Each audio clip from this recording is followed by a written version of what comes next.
मात्र परेश कडके पहिल्या 3 चेंडूमध्ये किमान 2 मोठे फटके अपेक्षित असतील, परंतु यावेळेला टप्पा पडल्यानंतर चेंडू काही चालू राहतोय. त्यावेळेला त्याच्याकडून मोठ्या खेळाची अपेक्षा हे नेहमीच प्रेक्षक वर्ग करत असतात आणि तो मोठा खेळ इथे मात्र पाहायला मिळणार का. यावेळेला खोलामध्ये टाकलेला चेंडू 2 क्षेत्ररक्षकांना भेदण्याचा प्रयत्न, चांगलं क्षेत्ररक्षण होत.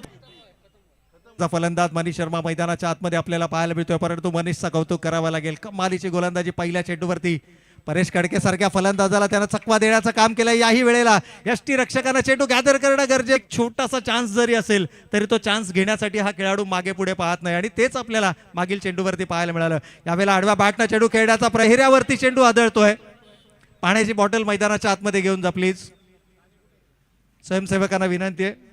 अगदी ऍक्शन रिप्लेच्या माध्यमातून ऑन स्क्रीन देखील बरेचसे प्रेक्षक या ठिकाणी पाहतात. जी अपेक्षा केली होती उसळी घेण्याची त्यापेक्षा एक्स्ट्रा एका षटकामध्ये 38 धावा होताना आपण पाहिल्यात. यावेळेला उजव्याष्टी 2 खेळाडूंमध्ये हा मिक्स अंदाजीची गुणवत्ता, त्या माध्यमातून केला गेलेला अचूक आणि भेदक मारा, तिखट मारा ज्याला क्रिकेटच्या भाषेमध्ये संबोधलं जातं, त्या प्रकारची गोलंदाजी. यावेळेला मात्र आडवा बॅटनं प्रहार केलाय. प्रॉपर टायमिंग नाहीये. क्षेत्ररक्षकानं प्रयत्न देखील केसेच्या बाहेर जाणार नाहीये